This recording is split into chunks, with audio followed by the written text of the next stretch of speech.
Hi guys. Today, my guest comes to us from across the world in Canberra, Australia, to give insight into his almost 30-year study. This includes martial arts such as Xing Yi, Yuan Tai Chi, Yang style Tai Chi, Yang Mian, and Wu Dao Gong, just to name a few. He also has an advanced degree in soft tissue therapy and a degree in human biology. Always willing to empty his cup to learn from all walks of life, please welcome Sifu Chris Radnedge. How are you today, sir? Oh, very good. Thank you so much, Sifu Mark. It's wonderful to greet you here and to greet all your listeners as well. This is fantastic. I really appreciate the invite. Thank you very much for being with us. I know there's such a time difference. Right now it is 7 p.m. where I am in Canberra, Florida. You are in Canberra, Australia, and it is now 9 a.m. Saturday morning, right? That's right, yeah. Wow, it's such a time difference. So glad we can make this work. Yes, I am actually happy that you are the one who actually were able to schedule us in. Thank you very much, sir. Yeah, that's a good invite. You have a good mind for scheduling. I see that. Oh, thank you. Yeah, part of the business I run, I think I learned to do that. I used to be very bad at scheduling and planning, but it's part of growth. It's all liver stuff. The planning and the organisation. It's all to do with the liver. The liver wants to be the leader in your life. And if the leader doesn't get a chance to lead properly, it tends to get quite angry, and that affects the heart. Then the heart's to do with the purpose and joy of life.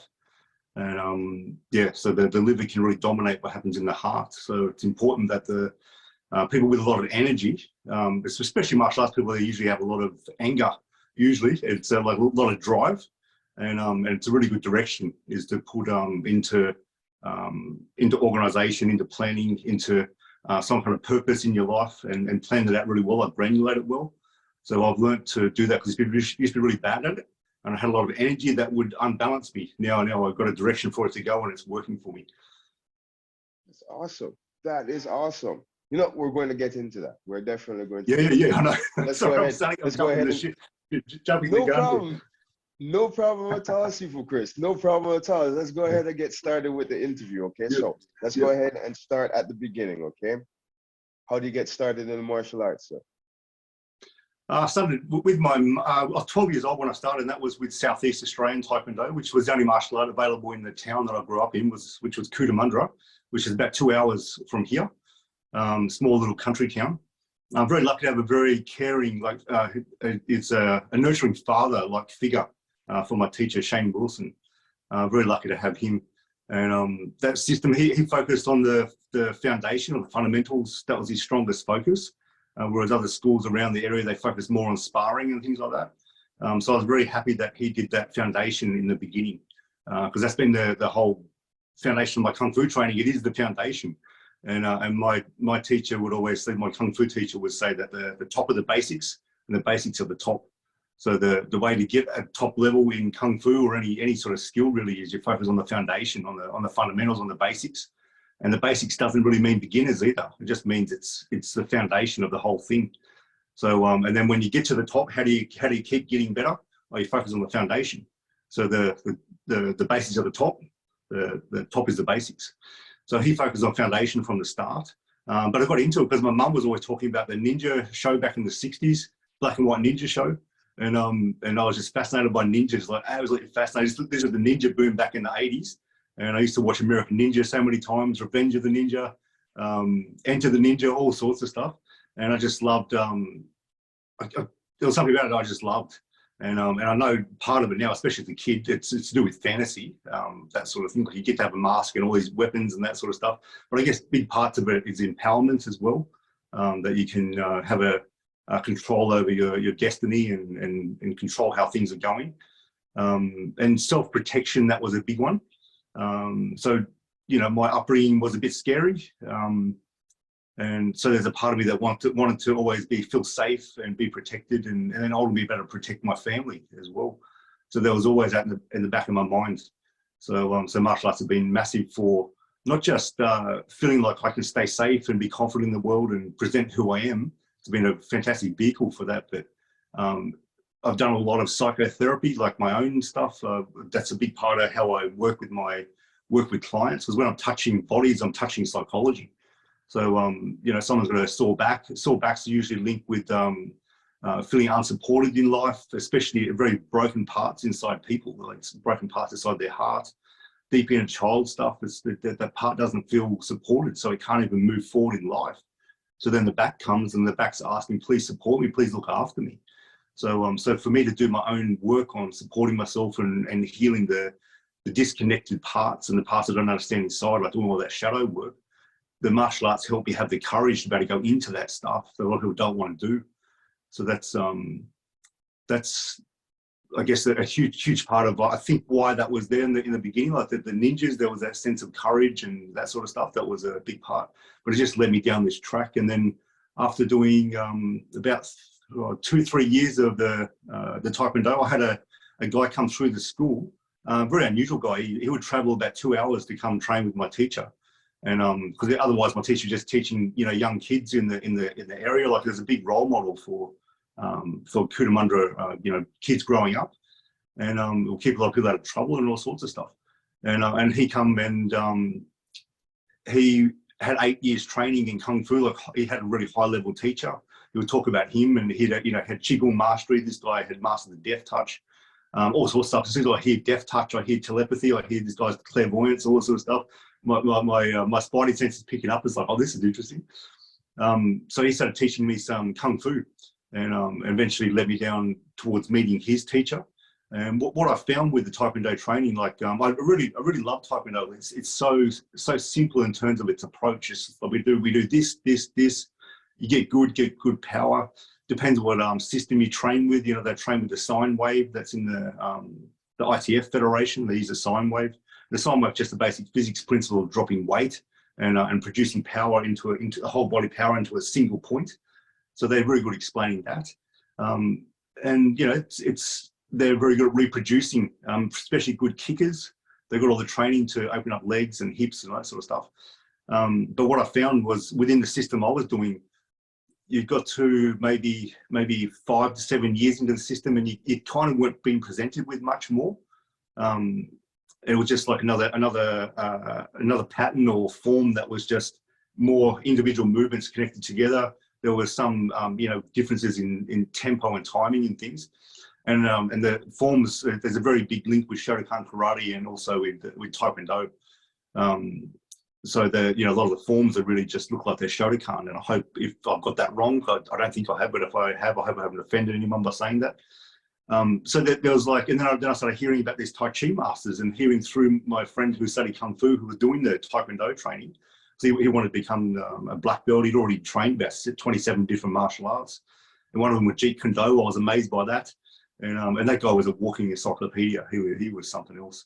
But I found that after, you know, that period of time that you weren't be presenting more, then I met, you know, people who studied Tai Chi, and then Ying Le Chen trained with his teacher for 14 years, and like every day. And I'm like, how can there be that much to learn? Then I'm going, well, there must be a lot more in the internal systems. What are they opening up? It was just so exciting and interesting. And then I started reading books on Qigong, and because I was interested in ninjas, I found a book in the bookshop, and so glad I did. And that it's really went into Qigong quite deeply, into Kundalini, and that was a book by Grandmaster Glenn Morris, Path Notes and American Ninja Master. So he died in 2006, but I met him in 2003 in Australia, which I was very happy. I drove down to Melbourne. That's about an 8-hour drive. I've got enough money to get down there. I don't know how I'm going to get back, but I've got to meet this guy and just follow his stuff for, you know, for probably 15 years. And I'm so glad I went, because he died 3 years later. So, but yeah, because of his books, I got into, you know, Kundalini work, into a lot of sadhana practice, and that was a big link with the Tibetan Buddhism. It just opened up a lot of doors, this sort of practice. And it was through the guy who was doing the Taekwondo training, who was practiced Kung Fu, that I got introduced to Buddhism, to meditation, to psychic development, and just how to embody more of what's latent inside our consciousness. So that's pretty much the story there. And then after a few years, after training with him for quite a while, meeting his teacher, and his teacher had a very different energy, this guy. But yeah, his teacher, two of his teachers, so one was a Tibetan white crane master. The other one was one who developed his own systems. He was a martial theorist, Shurda Chow, and Shurda Tran. Shurda Tran's passed away now, but he was the white crane master. There's links with his system over in Canada, apparently. But those two were the third and fourth non-Chinese to ever be accepted at the Shaolin Temple. And this is 1980. And he said before they were accepted, they were finding glass in their rice and that sort of stuff. They'll kind of say, please leave, get out of here, and that sort of stuff. But once they were accepted, all the doors opened, they said. So he created a system he called Shaolin Mizong Chifa. So he built old systems that had pretty much become extinct. So as a martial theorist, you would, this is based off this verbal formula, based off this physical formula. It's circular, like rotary movements, linear movements. Had the whole chuan philosophy within the system too. So I was learning that for quite a while. Then after a while, there was something that didn't feel right in it, didn't feel right for me. After a series of dreams and some things that were happening, I look at it now as all karmic stuff. And then I met my main teacher, and he's Faye Wong. He's in Canberra. He's the kind of person people will travel the world to find. He doesn't want to be famous. He probably wouldn't even like me even saying his name, but his name is out there on the internet a little bit. But he could be very famous if he wanted to be. What was that name? What was the name? Faye Wong. Faye Wong is his name. He's a Chinese medicine practitioner, like really high level with that. His teacher was known in Shanghai for his medicine, and the American Medical Association, when they were looking into acupuncture and Chinese medicine back in the 70s, they invited him out to America and teach them. And he could do some pretty amazing things because of his Qigong level, but just such insight. And even my teacher, he said, I can just look at someone and I can tell what their pulse diagnosis is going to be just by looking at them. I can feel what organs aren't functioning well. Like it's just being around people for a long time and just know the patterning. So he's a high level martial arts practitioner too, but he would always say that, compared to my main Kung Fu brother, I'm probably 10% of what he is. And and his main systems is it looks like Cheng style Bagua, but he said it was something else. It's to do with 9 instead of 8 palm, it's 9 palm, he would say. But it's got to be elusive about what he's done. He doesn't want to talk about it, which is it's a bit unusual in martial arts circles. And he's trained in the Wu Dao Taoist Qigong. So he was trained in that. His teacher, one of his teachers, was trained in that and was a master of it before it was even open to the world, which was in 1980. So it was such a secret thing, it wasn't even known outside of Wu Dao. So his teacher had learnt it and was a master of it. And then once he came in 1980, he was taught more openly.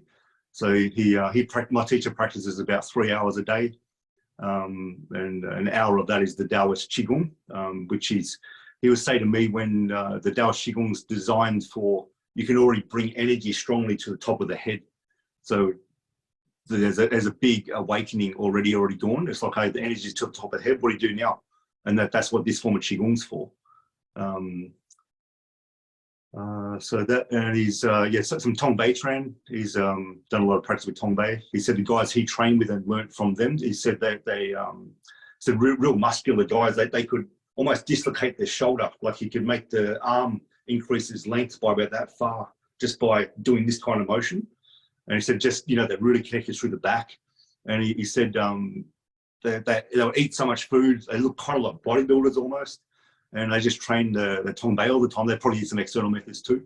And he said, these guys, one day the guy said, I fought 20 people, 14 unconscious and that sort of stuff. And then my teacher was kind of like, I don't know, I might be telling stories here. And then when he said when he felt the swat of one of his Tong Bei sort of movements, and he said from a meter away, I could feel the air powerfully move. I went, okay, I can see why 14 would be unconscious. So he said those guys are just crazy. So he learned some of his Tong Bei from them. Then he started training when he was 12, my teacher. And Yeah, the interesting story with my teacher and his teacher. So his teacher was the one the American Medical Association took out to America, but he was a scholar, and he was only known for being a scholar. Looked very Confucian with spectacles and thinly built, and just known for medicine, like really special medicine. He's the kind of guy people would go when no one can help them. Anyway, then one day. So with that kind of training, he said that it's not like in the West where you want to learn martial arts, so you got to find a teacher and the teacher teaches you. The way he learned was that the teacher would select the student, and it's based off, teacher seeing the karma and the destiny and the connection there. The attributes, does the child have the attributes to do it, the attitude and the body to do it? And then after 3 years of testing my teacher, so testing him by giving him the classic novels to read, some medicine textbooks to read, and this is as a kid at 9 years old. So I tested from 9 to 12, and then at 12, his teacher said one day, "Do you want to learn martial arts from me?" And my teacher sort of laughed at me and said, "What are you talking about? You're a scholar. You're not a martial artist." So his teacher, at 72 years old, walks over to a rope fence and does a one-arm handstand on a rope fence, and so he goes, "Oh, okay," like he bowed and said, "Yeah, I'll be your student." So then the first month of the training was then another test, and that was to do with leg training. So pretty much a one-legged qua squat, going to thighs parallel to the floor, then doing 3 steps. So he said he did a circle, another circle on the ground, and said, "I want you to do step, step, step." And he said it took him a month to be able to do those 3 steps, and he couldn't walk up the stairs the next day. Like, he's training for an hour and a half each morning, mastering this. So he wanted to, really master it. And that's something that still I'm aiming to master after all this time. It's a very difficult skill. So that's one of the foundation exercises in what I learned. So that's that history there. Probably a bit too long to talk about, but yeah. That's a very complete history. That encompasses many different styles. That's a lot. That's very good. That's very good. So brings us to the question now, because you have so much experience in so many styles. Right? What are some similarities between styles of internal martial arts that you've done, like say the Tai Chi Chuan and the Xing Yi? Right? Yeah. So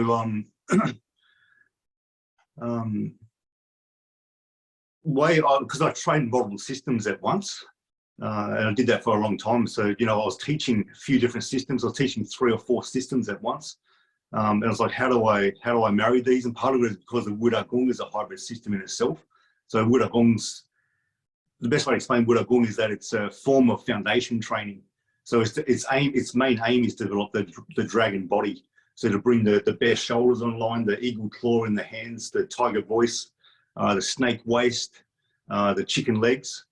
Bringing all those things online, so it creates the dragon body, so that when you're like, one of the ideas with Xing Yi is that the form mind boxing or shape mind boxing means that your body's able to, through the mind, move into certain shapes. So you've got opening and closing of the chest, opening and closing of the midriff, rotation, sitting in the qua world, not losing the qua when you rotate a lot, connecting through to the foot, good connection with the shoulder, the arms, not excessive tension where it doesn't need to be. Good control of the head position, so when you release power, you're not rattling your head and causing issues and stuff like that. So the dragon body allows you to, like in Bagua, in Xing Yi, for example, the Sun Ti is the main practice. So everything is based off the Sun Ti posture. So once you've got Sun Ti, then all the other 5 fists come off that posture. So it's really how to sit into your legs properly, how to sit into the qua, how to manipulate the Ming Men, open and close of the chest, like slightly opening and closing. The use of the shoulders, so everything's aligned. So when you hit something, it stays hit, and your whole body can come out into a single point, and in different lines of force. So you've got upwards, outwards forces, protecting, inward forces, downward force, different angles, penetrating force. Then ultimately, once those forces are trained within Xing Yi, that as soon as you do one motion, that's why I'm like, you have there's at least 3 forces there. So I remember my teacher saying, whether you practice Tai Chi or Xing Yi or in any of the internal martial arts, as soon as the teacher puts their arm up, people will say, "Oh, what force is there?" Well, the arm's up. So in Tai Chi, it's more like a pung. So that's upward force or outward expanding force. But he would say, no, all the forces are there as soon as I put my arm up. And what it refers to is that the body has integrated all the forces. It depends where the person touches you, what force comes on. And then ultimately you want a force that's going to be drilling inwards or drilling back to get in, that sort of stuff too. So it's not just the arm that's doing that, it's the connection with the dantian, the legs, the whole body driving it. Even if it just looks like the arm, it's the whole body driving it. So yeah, so the ability to make the body make these shapes, that's the most important thing. So the dragon body is, the body has to be trained with different supplementary exercises, with form work, all the body method, you know, making this part, because this is when people first start, they're top heavy, there's too much tension in the upper part of the body, the ribs don't move too well here, arms don't connect with the spine, the waist doesn't move, it can't sit in the quad properly, and the body really just moves a lot from the knees and the ankles. So we want to be able to rotate better through the hips, through the pelvis, through the lower back, make the ribs really connect, make the whole body link. As soon as the Ming Men's tucked under, it links the whole body just like an animal. So so when you move something, it's not just the arm doing this, but there's this sense of quite a lot of weight going either direction.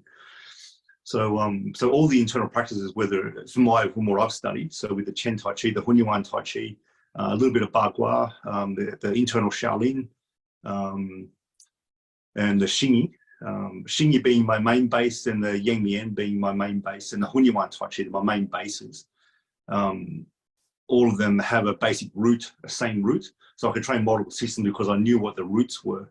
And that was a very specific information from my teacher. The roots of Kung Fu is in the leg training and ultimately developing the dragon body. And that's a lot of effort, a lot of things to do, but it's quite simple to say it that way. So I'd train the leg training, I'd train the Sun Ti, I'd train different Jumdrong postures to make sure I had that sense of Sung, that relax, that the spine could move really well. So I'd have maybe about 4 practices that were all foundation practices. And then I would go to the school training Tung Lung to train the Mantis boxing, and I'd be improved that week when I didn't do much Tung Lung. But when I was learning from them, I could pick it up faster too, because I had a foundation already there. And I remember Sifu Brendan Tung, he's very gifted Tung Lung boxer in Canberra here. He beat the Chinese in full contact competition in China. He really enjoyed teaching me because of the foundation already had. He even said one day, "Look, it's his second class, and he's doing better than you guys already." And it was just because the foundation was built. So my teacher would always say, you know, any teacher will love teaching you, Chris, because you have a foundation already. It's more fun. You've got a foundation, so they can teach you more things faster. It's fun for the teacher. So that was the whole idea with my teacher's training, was train the foundation, train body method, and I would train other systems because I was interested, but also I wanted to practice some applications. I wanted to practice throws and joint locks and just some step sparring and that sort of stuff. My teacher wasn't that interested in that. And it's because his focus is more on health. You know, if you get injured in martial arts, it's hard to work the next day and that sort of stuff. I've broken my nose, I've nearly broke my fibula, and tendon injuries and neck injuries and all sorts of stuff. So it's I could see his wisdom there, but at the same time, his focus was always body method, foundation. And now as I get older, I'm like, I really appreciate that he did that and not deviated too much and focused on stuff that would take you broad in your understanding. His focus was always, I want to take you deep. Even if you want to go broad, I'm going to take you deep. So that was that. So the roots of it, that's how I could have a lot of similarity and have a lot of spillover into other systems as well. All right. So really, all those internal arts that you do have that postural similarity. Then it's all, yeah, you know, bringing it back to ideal posture, bring everything back to center. Right, the neck is back with the head right on top of it, chin down, shoulders slightly forward, back slightly rounded, all of that. Oh, okay. I really wanted to ask, how is it possible to learn so many internal arts all at one time? And because you had said at the same time while learning, you were like teaching 3 different arts at the same time as well. So that's you know, I believe that to be really impressive. So, you know, I wanted to ask, how could you do that? But, you know, you answered that question for me. Yeah, with Hunyuan Tai Chi, Hunyuan Tai Chi enhanced every system that I do. So it's not like I'm doing Xing Yi in a way like Yuan Tai Chi, but there's a connection with it there too. And the Yuan Tai Chi has Xing Yi Liu He within it too, and also Tong Bei too. There's systems that Grandmaster Feng Chuan, Feng Sichang that he trained, and that's why the system's got that influence, the Xing Yi Liu He and the Tong Bei, especially the more later forms in the Pao Choi forms. They have definite Tong Bei within them. But yeah, so any system I would do, it would be enhanced by the Sung. So within the Hunyuan Tai Chi, like the Chen village, at some point, I can't remember the reason now, but they got Grandmaster Feng to move from Beijing to train them in Chen style Tai Chi there for a while, because he was a student of Chen Faki, and he found that in the Chen method, like Chen method works very well, like really well. But he said after a period of time, the students weren't quite getting the sung yet, the energy to sink and to drop. And there was still too much focus on posture, but there's not enough sung inside the posture. So the big feature of Hunyuan Tai Chi is that pretty much after each movement, there's this sense of like if we're finish here, it's everything drop. So the shoulders drop, arms drop, sink into the legs, sink into the waist, there's this close, and then the next movement starts, then it sinks again, then it opens again, and it sinks again. So there's a big emphasis of open and close in Hunyuan Tai Chi, but it also comes from this sense of just sinking. So like each movement's punctuated in the middle with this sung, and really focus on the sung. So then when I started learning Tai Chi, so learning Chen style Tai Chi, I go, oh, this feels really good. Feels really good. I feel like I'm picking this up really well. And it was like, because I had the relaxation part already inside it, I could feel, even within a certain posture, I could make it connect into the dantian, load the spine, then explode out and, sink properly into the qua and that sort of stuff. So it was a really good foundation for learning the traditional Chen later. And that was probably after about 16 years of teaching and practicing Hunyuan Tai Chi that I started learning the Chen. So that was a big enhancement, was that relax inside that deep sung. And that was a big part that Feng said was, I want to emphasize this because it's part that's often missed in internal training. All right. That is absolutely awesome. So, which brings me to another question. If you don't mind me asking, what is Yang Mian? Yang Mian is, Yang's the family name, and Mian is the cotton or soft. So in China, there's a system called Mian Tran. And, Tai Chi used to be called Mian Tran before it was Tai Chi. It means a cotton boxing or soft boxing. So the Mian Tran is a certain system over there. And so my teacher, Master Yang, he's in Sydney here, about 3 hours from here. His family lineage is in Mian Tran. And his father taught him, but he learnt from Hainan, I think, is the Shaolin master. He's on YouTube. If you type in one finger Zen, like there's a Shaolin master doing a one-fingered handstand with his legs up against the wall. So that was his teacher, or one of his teachers. So he was taught Shaolin from him directly when he was in his teens. So the Yang Mian is a system of 12 different systems, but the Mian Tran, some Shaolin boxing, monkey boxing, drunken boxing, Tong Bei. I think there's some form of Chen style in there too, but I don't know all the system, like all the systems, but it's a system of 12. And it's a system that I remember one of them saying, one of the guys who was really good at the system, he said, we're kind of the black art. He said, we can copy other systems and work out how their engine works, and we can copy what they do. But he said it's very difficult for people to copy what we do. And it's quite a nuanced system how the engine works for Yang Mian. It's a lot of compressive boxing. There's steel body is a big part of it. So you're training internal compression so that your body can withstand hits, like pretty much all over the body. So it's a fighting, designed for fighting. It's designed for internal training. But yeah, you feel like when you practice it, like your whole body's blown up, like there's air inside your body, air getting in the tissue even, like there's just more compression, and it's training the fascia really strongly. So there's a certain way the breath has to be done. If you do the breath wrong, you can really injure yourself, even die. It's going to be really specifically taught.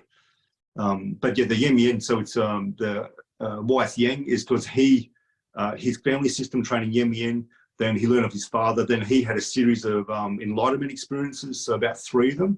And each time he had one, he just knew how to do stuff. And one of them was with the linking. So one feature of Yang Mian is that it links things. So he said I can do 32 elbow fa jings on the one breath. And I'm like, that's crazy. But the kind of linking is like a bungee boxing. So there's like this links over here, up, around. It's just all this sort of shaking and this link all the time. That this one links to this one, bang, bang, that sort of stuff. So it's always training this bouncing all the time, but it's not just bouncing from an arm or bouncing from the pec, contracting and then releasing. But it's all dantian. Everything moves from the dantian. So the dantian moves like a gyroscope. And it's 3-dimensional boxing, a big focus on elbow boxing. And the way it's trained, it's got base power training, which is very clear about developing forces. So the first one's developing this elbow. So develop it a certain way. The body's going to be held a certain way, a certain breath they do. The breath is, they call breath cutting. So you're breathing into the dantian and then letting some air come out. So there's this, you're letting pressure out of the valve. So you're pressurizing the dantian area.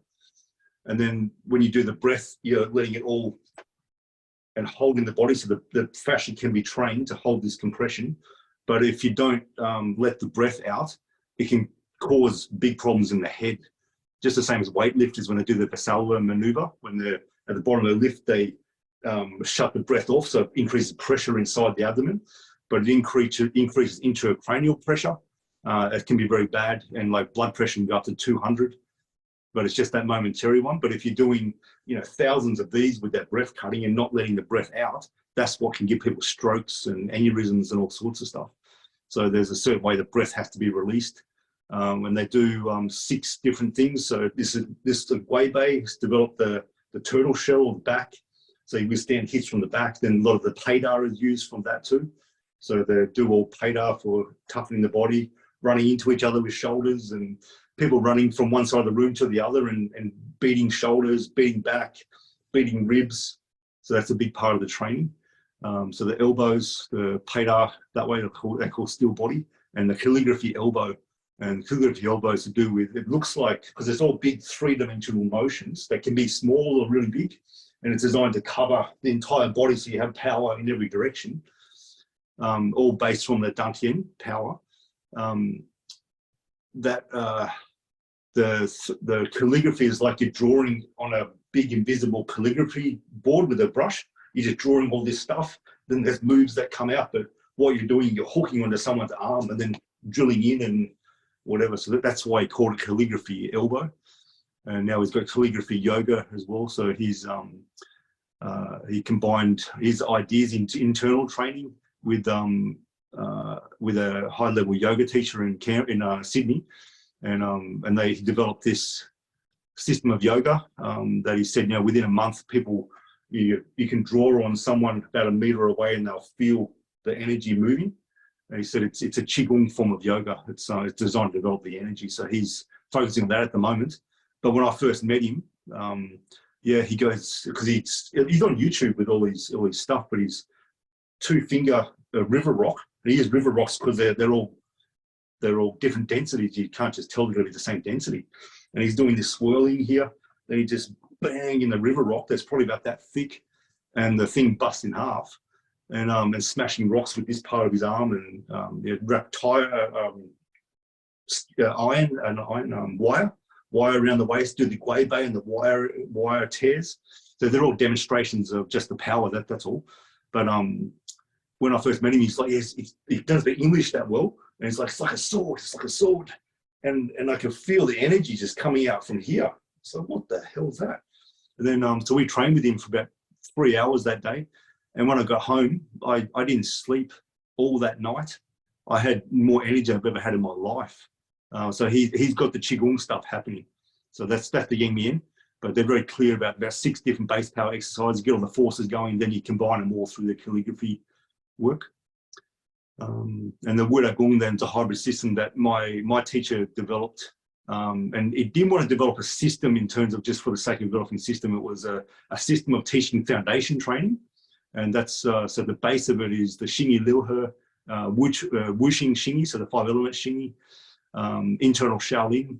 So it's, yeah, like maybe how to describe it, the punch, kick, punch, kick, punch, all in the Gongbu stance.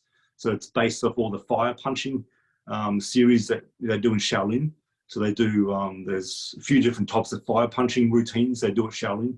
They do about 1,200 reps a day, and that's part of the internal Shaolin. So they do things like where they're swirling here, push, punch, kick, punch, that sort of stuff.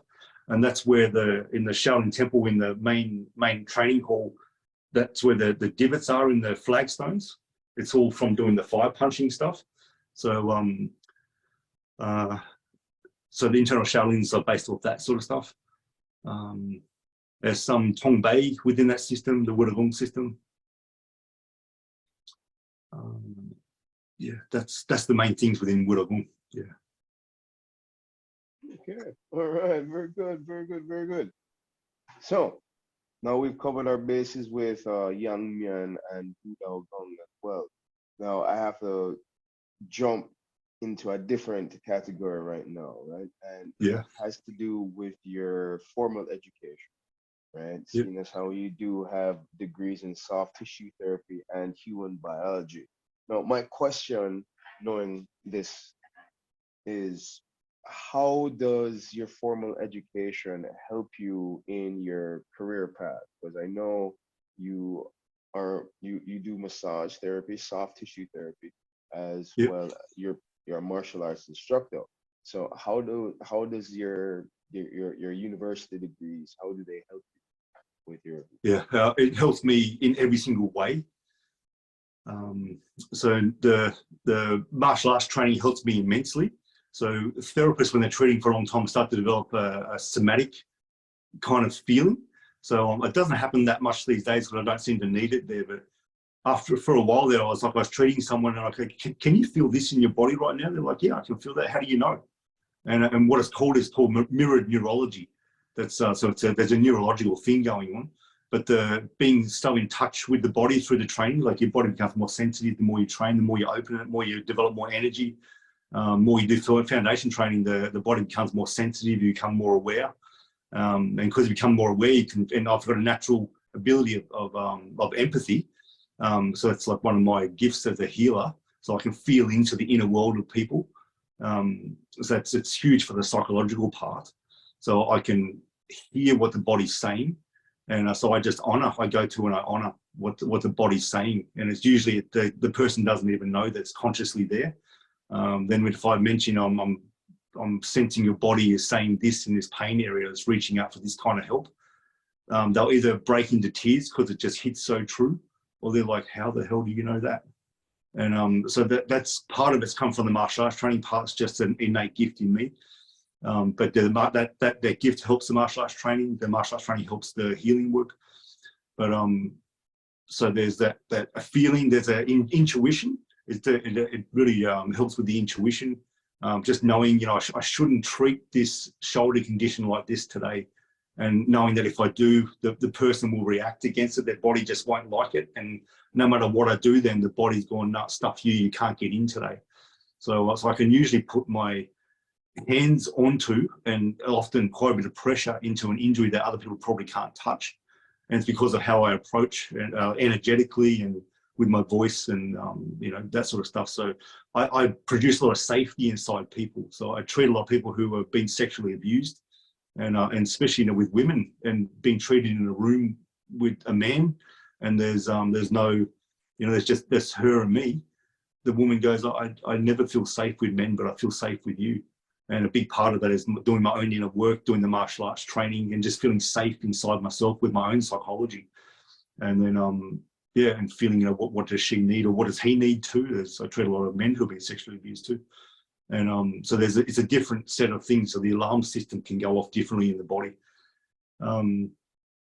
so that's helped. And then so I went to uni, and for 8 years I didn't do that much hands-on work. It was just a lot of study and just doing a lot of teaching at that time. Doing a lot of the teaching was informed. The university study was informing my teaching like crazy. And one of the biggest things that I always do, whatever I learn, I implement straight away, like really fast. And when the teacher's talking at uni, I was like, how can I use that to teach my classes more specifically, more effectively? There's a retroactive transfer here, which is, I teach a Tai Chi movement, and previously it might be just something like this. And then the two lessons later, I'm teaching something that's like this, but the other hand goes over here.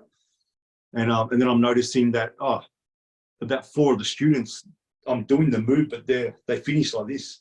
And it's like that's retroactive transfer. The movement pattern from previous, they don't realize that it's a different thing yet. And so like adaptability and flexibility is a big part of what the nervous system needs to be able to do. And it's what martial art teaches very well too. It's not just the same thing. If you only have 2 options, you only have 2 options. But if you have 10 options, but your body can only choose 2 or 3, you're limited in the options that you have. So you have less flexibility in the nervous system, less flexibility in the ability to be able to think in a certain way. So the martial arts and the healing work opens up, all 10. I can access all 10 now. And same with the Tai Chi does the same. Internal martial arts does the same. I was, that was informing my teaching. And then after, practicing a lot of push hands, so I was practicing probably 4, maybe 5 hours of push hands a week at one stage, with a lot of solo work, a lot of meditation, sitting meditation, standing meditation, all sorts of stuff. I was practicing like 3 hours a day for a long time. And weekends, I'd practice 5 hours a day. I just loved it. But because it's a Qigong based thing, I could practice a lot. It wasn't just like doing like, you can train flat strap for an hour, then you're stuffed. So that's a good way to do it. But you're learning to cultivate energy here. So I'm practicing the Qigong to help build the energy, watching I'm not burning my kidneys out and that sort of stuff. Because you can burn your kidneys out as you push harder with the leg training. So you got to be careful with that. And after the 8 years, I would do all the push hands training. So there's a different kind of contact, just really good at contacting elbows, can lock but not hurt the person and feel when it's enough. And I've got to push a little bit further. This person doesn't realize that I've got them yet, so I have to go a little bit more. And then I started treating in the clinic again and doing movements for people's elbows that may be slightly dislocated radiohumeral joint here. So I've got to be careful here. And then I can feel that, I can move the joint. It's like, I don't know where I got these skills for treating joints like this. It wasn't trained at school. And it's like, it's all from the push hands and the chin art training. And then in terms of my own body, a big part of, I remember one of my teachers saying years ago, like a movement therapist she said, your body is your PhD. And I'm going, okay, I understand exactly what you mean. So, I tore my ITB on my left leg because I just wanted to master leg training. No, there's like a knife-like pain in my leg. I go, no, I'm going to get this. I'm going to push it. So I'm essentially doing pistol squats for an hour. And the next day, the ITB was torn. I could hardly even walk. And that was before I knew anything about activating glutes, activating pelvic floor, VMO activation on the side of the knee, all the parts of the anatomy that should be happening. So, the Kung Fu training I did, and because of my neurology, my body developed massive quad dominance. So my quads thought that I needed to do all the work. So there were some knee issues coming. The ITB tightened. There's an inflare in my hip and rotated forward on that side, which makes the ITB tighter anyway. So there's all these things that gradually, as I learned how to unwind my injuries, it taught me how to be really good at treating. I'm a shoulder specialist now. I'm a neck specialist. And I'm like a last resort practitioner for a lot of people, and they're amazed that I can get results. And it's because of the internal training, it's because of unwinding my own injuries. And I've got a lot of overuse injuries from the Kung Fu training. I had a bicep tendinopathy on both sides, but one side it was there for 7 years, and it's all from doing P-Tran in Xing Yi, the chop, and just saying I'm sick of this. I'll just force it through, which is the psychology people have with tendon injuries. Tendon injuries don't bugger off quick. Sometimes they hang around for 2 years, no matter how much work you do with them. And So I'm like, you know, I know now that tendinopathy should have been gone within 3 to 6 months. What I didn't get was actual proper help. I just thought I could do it, not even really knowing that much. I thought the martial arts and the Qigong training was all I needed. And that's a big mistake a lot of people have. And it's something I want to put into, because I'm releasing courses now online. I just released my first one on Wednesday. And that's the big elements of the foundation training that I learned from my teacher, like real key elements. But it's not all of it. The next course I'm releasing called Warrior Legs, that's a big part of the foundation training for the legs. And that's the big roots for training a lot of different systems at once through the legs. And that's got a combination of all the Eastern stuff, because I've embodied that stuff, so I understand it, but I understand it intellectually now too. So I can teach it with good cueing, but I also understand, okay, you might have an ankle block, an anterior impingement in the ankle. You might have glutes that don't fire well. The breathing's not good. So it's hard for the glutes to even fire because the diaphragm doesn't work properly, that sort of stuff. So it's got Eastern and Western rehab within something that's training something to make your legs very strong and powerful. And it's the roots of the energy, it's the roots of the power for martial arts. Useful for yoga people, for runners, you know, sprinters, all sorts of people it's useful for. But what I'm pouring into my work is pretty much what I had to do with my past, which wasn't just Eastern way, even though Eastern way is so good. It has answers when the Western way doesn't go too well anymore. I'm pouring Eastern and Western stuff in together to make people better move forward. If someone's had an ACL injury and they want to do their knee training, they do their Kung Fu. Kung Fu can really press, especially those empty stances. They can really press on an ACL injury, even though it's been maybe fully rehabbed. There's emotional issues around old injuries. It's dealing with emotional injuries.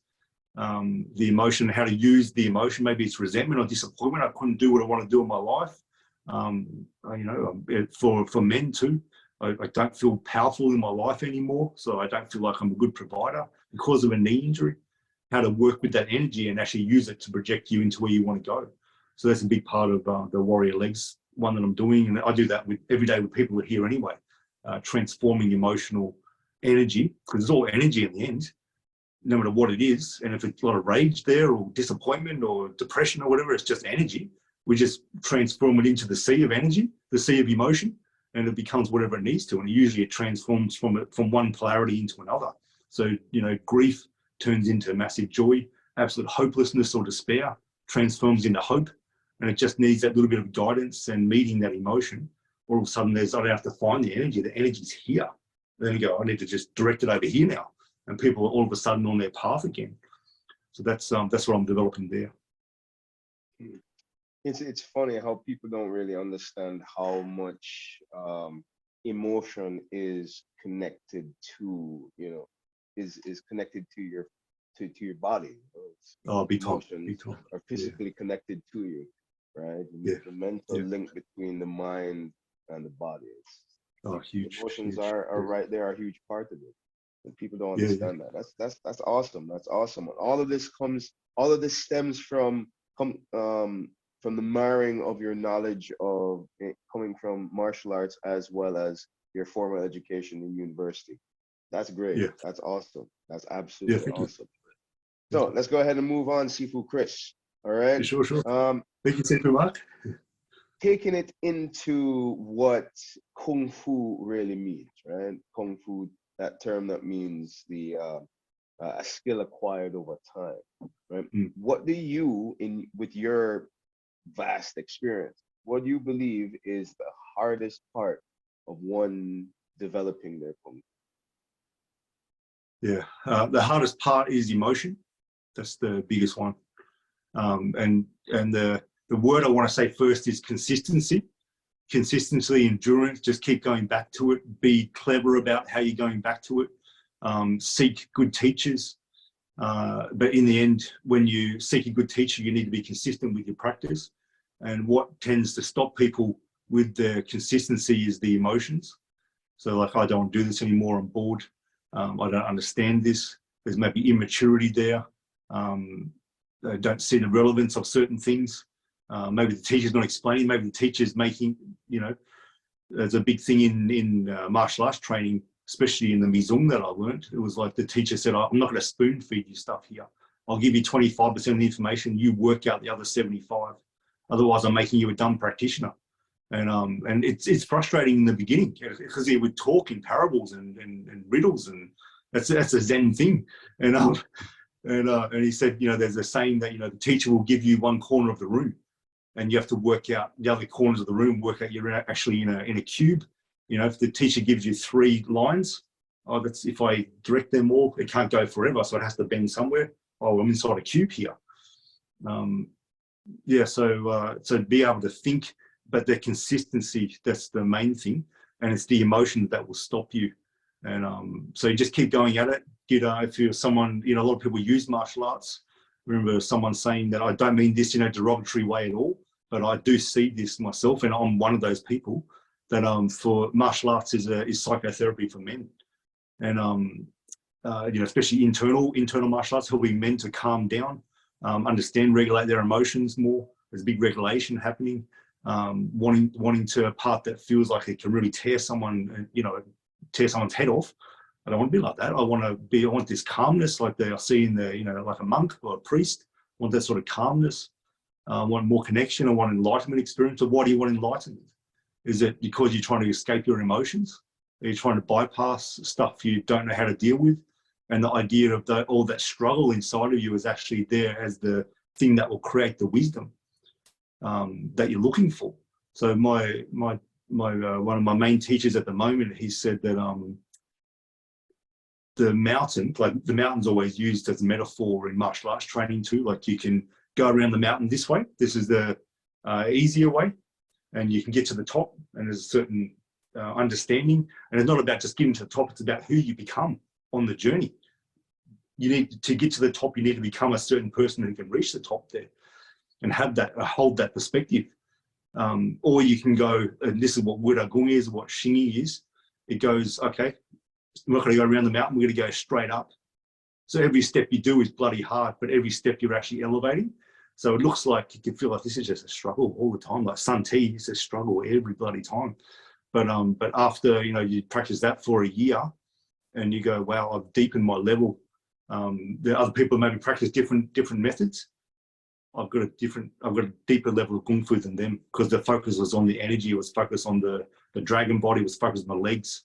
And there's a solidarity when I practice, when you can, and you test it and push hands. You push hands with a person, the person looks like they're on roller skates. So that they have no center, they have no root. And yet to them, you feel like a brick wall that can absorb and push back.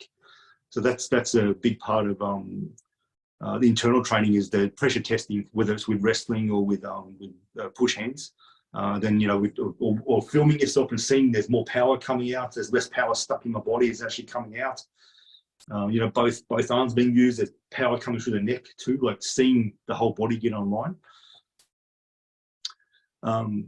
Yeah, so in the end, it's the emotion, and from what I work with my work, health is emotional.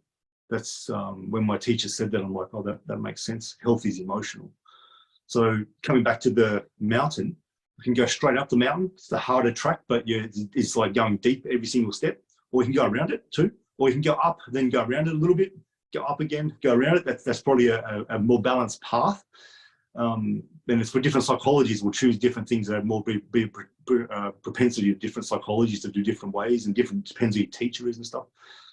But the mountain also can say, okay, when we get to the start of the mountain, we have the psychology of a child. We don't understand what it is we're trying to embody yet. So we kind of don't know. There's that you know, like the metaphor of the fool. He steps into the abyss not knowing what he's getting into. But then when we walk up the mountain represents at the top the adult psychology. So we go from child psychology to adult psychology. And then we go down to the other side of the mountain, then we're wise, because we've done the journey and we're wise. So we've had to unlock all this stuff inside of us. And that's the adults part of the psychology that does the responsibility, does the inner work, does the steps. Whereas the child just wants to play in the sand and just wants really to tunnel through the mountain and go from child psychology into somehow coming into wisdom. And that's what bypassing is. I don't want to do the work. I don't want to embody the part that has to take on all the things I project out that I feel unsafe with or angry about. blaming other people. I'm going to take all that on as me being the point of power in the universe. And then by embodying that adult kind of psychology and testing, is that bullshit? Is that real? What's real for me? And then walking the steps, knowledge becomes wisdom. And then the knowledge, the wisdom then can be articulated by the knowledge that you gain too. So you become useful to not just yourself in your own life and the peace that you want in your life, but also useful to other people who are walking a similar path. Yeah, so in the end, it's the emotional part though, dealing with the emotions and dealing with them effectively and quickly. Absolutely amazing how everything all of that can stem from just that one emotion. Oh, big time, big time. Yeah. How emotion can just stop you from doing something. That's interesting. Yeah. That's masterful. I'm it's something that you would think, right, that you think you'd know, but when you're trying to analyze the actions of somebody's actions or a group of people, right, it's very easy to just forget that fact. Oh, big time, big time. Yeah. I really believe everyone's doing their best with the information that they have, and in hindsight, you go, I could have done that better, but that was the information I had at the time. And when people are reactive and doing things that seem irrational, it's like they're trying to get rid of pain inside, and someone who's worked on themselves and able to sit with their own pain and understand their own pain, they don't then become reactive to someone else who's being reactive. They can there's more of a sense of instead of being triggered and reacting to that person, there's more of a sense of, I want to understand why are you so angry right now? Why are you acting this way? And that's the compassion coming out. I want to understand you, and that's deep love there. I want to understand why. What is your pain, my friend?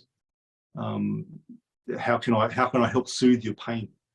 That's real love, rather than someone's acting out really aggressively or whatever. You've got to protect yourself and distance whatever needed and things, and have boundaries and things. But yeah, just to never that person's just irrational and I just shut them out. It's like, no, there's a reason they're acting out that way, and it's pain. Pain makes us do things, and it's a courageous journey to start to step inside yourself and go, what is the pain inside me? What do I need? What resources do I need to help me with this pain? And as soon as you start doing that, you start walking the path of purpose that we all have, because all our inner wounds, that's all a massive part of our purpose. Yeah, so I say for people who don't know what their purpose is number one is to look after the health of your body. So if you don't know what your purpose is and you're not looking after your body, that's your first purpose. Start putting your energy into understanding your body, learning about your body, taking responsibility for this body that you have. Because if you don't, it'll cause you massive problems and pain. It's like it's just something it's a given, being in a body. And then second is, what are the limitations around you in your life? So when you want to expand who you are, this emotion of anger comes out all the time. Or when I want to expand who I am, this massive terror comes out. Or when I want to expand, this depression comes out and it blocks me. So that is limitation. So your goal then is to understand and master depression, master anger, master terror. And especially if you feel terror or fear, it shows it's the candle that lights the highway to freedom. So the more that you walk towards fear, especially walk towards terror, because terror is just ramped up fear, with help, of course, you'll find that everything in your life starts to improve, because you're actually expanding this sense of who you are, this identity that we get so locked in and we get caged in by our sense of identity. And the more that, and it has, our identities have a range of emotions we experience, range of emotions we experience when we try to expand, or someone pushes on us too hard where we should expand, but we just want to contract. The thought loops we have, the limited thinking we have, it's all based off this little prison we make for ourselves to feel safe. So the more we go to expand, there's always a key emotion that comes out, because it's asking, I have the answers here. If you just meet me and understand this emotion here, I can take you so far. But the emotion is just too scary. And we're not taught in our society how to work with emotion. The society is actually very shit at dealing with emotion at all. So it's actually very easy to work with emotion once you know. And there's such a rapid expansion that can happen. And that's a big part of my work. I teach people how to work with emotions. And I love it. I actually love emotions. Emotions used to drown me, absolutely drown me. And, I help people, who are saying, some people, a lady last week said, last night I was thinking about killing myself. And I was like, let's sit with that. What's happening here? So I sat with the part that wanted to die. And yeah, and your body's convulsing in tears. There's so much pain there. There's so much hopelessness. So I just kept meeting with my hands and meeting with all my energy. I meet the hopelessness. It's not love and light that she needs. It needs hopelessness to be met with hopelessness, to say it's okay to be here. It's okay. Within minutes, she goes, "Yeah, I feel good." And all of a sudden she's got this hope. And that's yin yang. That's what happens. When something's pushed so far to the end of a polarity, it becomes unstable. So hopelessness is really unstable. And when you meet it, it flips over to hope. And then gradually you can find a center again. So yeah, in that session, she went from what you're really thinking about killing yourself because there's just no hope left. Every avenue just causes more pain. And to, okay, we met the emotions, explain what it is. Your role in your life is emotional mastery. This is what it means. And this is the pathway. I want you to go do this now. And every time you do these things that I tell you to do, because I can just see where she needs to go, you'll start feeling you'll have more sense of balance and mastery over the emotions, rather than in the turbulent sea of emotion, drowning all the time, or riding on, you're on inside a wave that's of constant anger that just wants to keep riding as a wave of anger. You're actually on top of the waves and you're floating on the waves. That's your emotional mastery. That's where you want to go. Would that be good to have? And she goes, that would be amazing. And so that's what we did in that session. That's awesome. That is absolutely awesome. So the hardest part of developing one's kung fu is learning to control and understand emotion. Emotions, which is in the end, it's your mind and your heart. Yeah. That is great. That is great. I mean, it sounds so simple, but it's so complex at the same time. Yeah. I do get it. So, Sifu Chris, let's go into another question, right? If you could teach the new generation of martial artists only one thing, what would it be? Only one thing. Yeah, it would be the leg training. So it's essentially a single leg quad squat in the main system that my main teacher, what he taught was low leg former training with the thighs parallel to the floor. So it's like lower basin training. You'll be to teach how to do that really well without injuring yourself, because there's a lot of things that expends you a lot just doing that one exercise. And it goes roots to the energy, and it goes straight to the roots of the power. So it transfers into jamjong practice, it transfers into power practice, transfers into push hands, and ultimately into being really fast on your feet, being able to really use the qua really well, use the hips really well, be able to transfer into learning whatever system you want. And that's part of the idea of the Wu Dao Gong development, like this exercise, this particular on this sort of single leg qua squat, then into stepping in, it's called chicken legs. And the idea of being chicken legs is that the chicken or the rooster, when it steps, it looks like a step, but it hasn't. It has total control over the steps. So it can go any direction, totally stable, and it can fight on one leg. So that's why they call it chicken legs. So it's very, very stable. So I'd be teaching that. And what it means, especially in the Wu Dao Gong school, was to have, strong legs from this Xing Yi training, good waist from this Bagua training, and from Shaolin training, good power from Shaolin, dragon body from Xing Yi. So once the foundation's there and got all those parts of the dragon body from different systems, my teacher found out that Xing Yi is good for stepping. So and Xing Yi and Bagua good for stepping. So we do the Bagua and Xing Yi stepping. Then we do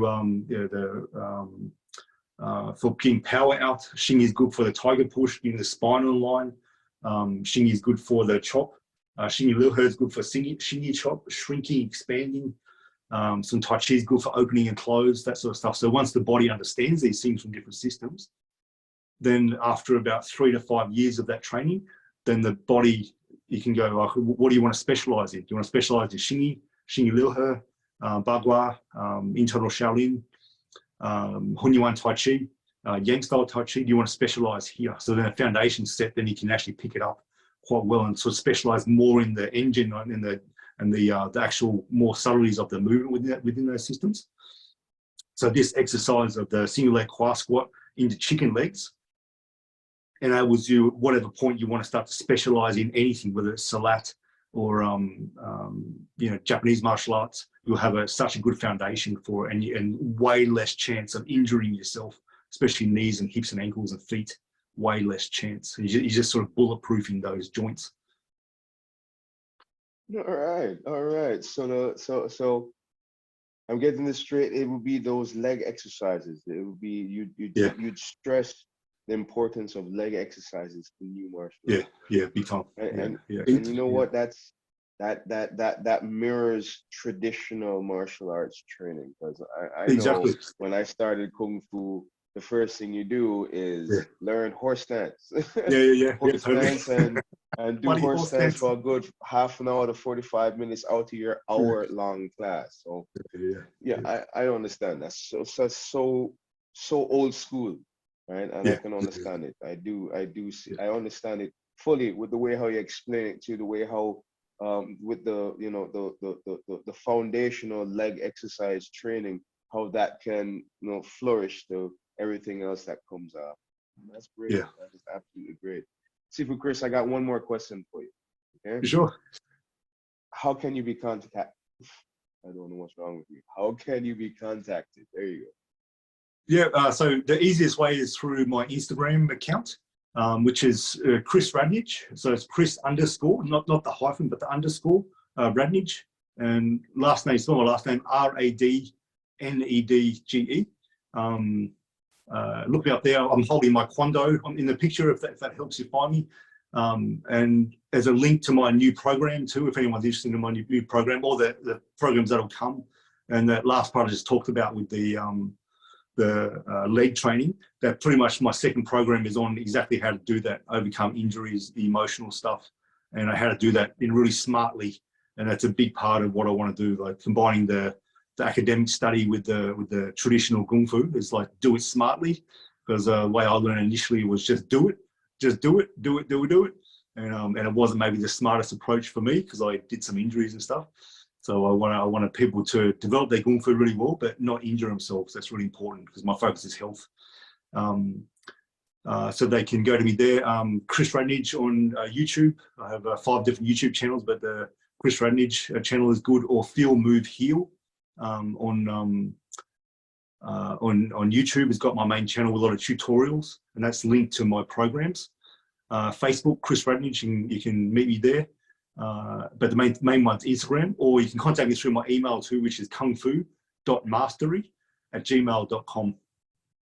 You know, I love to answer questions, anything like that. Yeah. All right, no problem. Contact information for Sifu Chris will be in the description below. Also in the description below will be a link for Faye Yu shoes.